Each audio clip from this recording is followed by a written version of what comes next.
For the first time in 30 years, Canada is willingly going into the red, according to Bloomberg. The newly elected Prime Minister, Justin Trudeau, vowed on February 22 to run a $30 billion $22 billion deficit in 2016 in an effort to spur economic growth amid tumbling oil prices. It's one of the biggest fiscal swings in the country's history that, in just 4 months since the October 19 election, has cut loose all the fiscal anchors Trudeau pledged to abide by even as he runs deficits. The government's bet is that appetite for more infrastructure spending and a post-election political honeymoon will trump criticism over borrowing and unmet campaign promises. Trudeau swept to power in part by promising to put an end to an era of fiscal consolidation the Liberals claimed was undermining Canada's growth, which has been lackluster since the recession in 2009. Trudeau's Liberal Party, however, had run on a platform of annual deficits of no more than $10 billion. Furthermore, they promised to balance the budget in 4 years and reduce the debt-to-GDP ratio every year. Now it seems they are abandoning all three fiscal promises. The fiscal swing is one of the largest since the Great Depression. A $30 billion deficit would be 1.5% of GDP. That's a swing of 1.4 points, from an expected deficit of 0.1% of GDP in the current year. Since the end of World War II, there have been only 4 one-year expansionary fiscal swings of more than 1.4 percentage points of GDP. Aggregate group equals 7. Predictably, the Conservative Party, which lost to the Liberals after 9 years in power and is now in the opposite, is not happy. Conservative leader Rona Ambrose told the Globe and Mail that the economic downturn should instead push the government to rein in spending, not expand it. "This is a recipe for waste and mismanagement," said Ms. Ambrose, describing the Liberal approach to deficits as reckless and irresponsible. "The reality now is that it is not a time to spend. Based on slow economic growth, it's a time for the finance minister to talk about controlling spending," she said.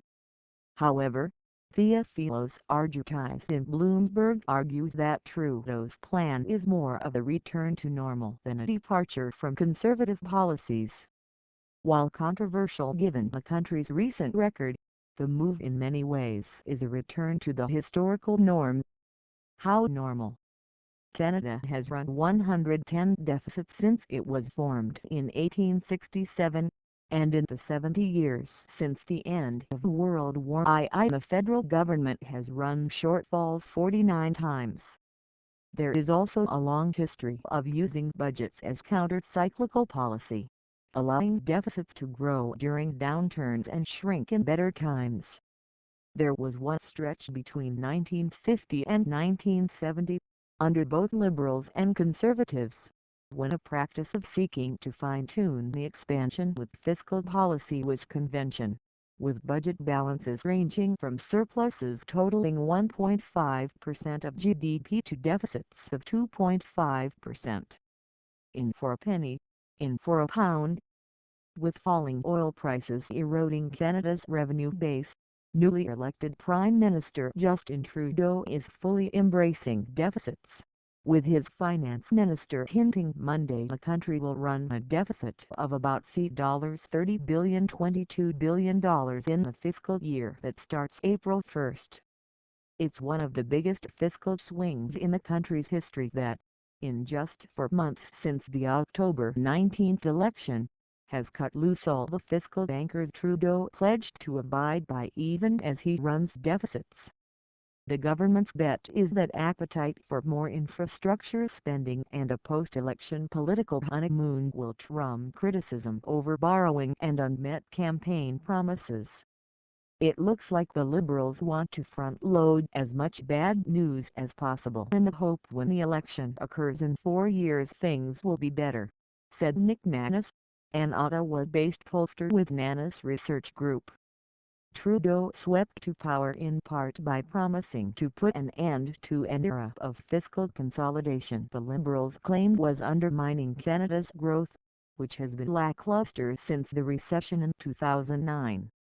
Still, he has tried to temper worries by laying out three main fiscal promises: annual deficits of no more than $10 billion, balancing the budget in 4 years and reducing the debt-to-GDP ratio every year. Bankers away on Monday, Finance Minister Bill Morneau indicated none of those three promises will be met. A fiscal update, released a month before the government's first budget is due, showed Canada's deficit in the year that begins April 1 is on pace to be $18.4 billion, even before the bulk of the government's $11 billion in spending promises and any other stimulus measures are accounted for. The same document shows the nation's debt-to-GDP ratio will be rising in the coming fiscal year, not falling. Morneau also reiterated that balancing the budget in the near term would be difficult.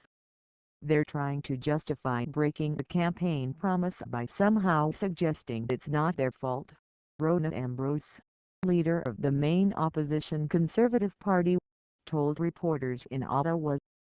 Cuts or spending. The government argues that reining in spending now would be even worse for the economy.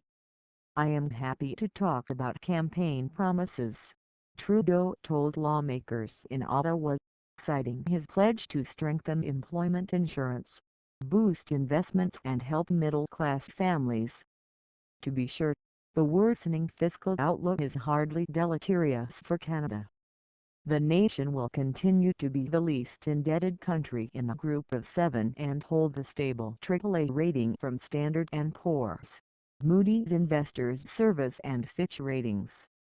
The Bank of Canada, and other economists, have been making the case for more fiscal expansion given borrowing costs are at historic lows. It's important to point out this is not an 80s, 90s style deficit interest rate spiral, said Kevin Milligan, an economics professor at the University of British Columbia who advised Trudeau on his election platform. Market impact. Markets barely budged. The Canadian dollar was little changed after the report, gaining 0.4% for the day. Yields on government 10-year bonds rose 1 basis point to 1.13%, while the Standard & Poor's/TSX Composite Index climbed 0.4%. Yet, there are also calls for caution. The fiscal swing is one of the largest since the Great Depression. A $30 billion deficit would be 1.5% of GDP. That's a swing of 1.4 points, from an expected deficit of 0.1% of GDP in the current year. Since the end of World War II, there have been only 4 one-year expansionary fiscal swings of more than 1.4 percentage points of GDP. The growing debt-to-GDP ratio at a time of economic growth does set off a warning bell, so the question is, what are you going to do about it? Milligan said.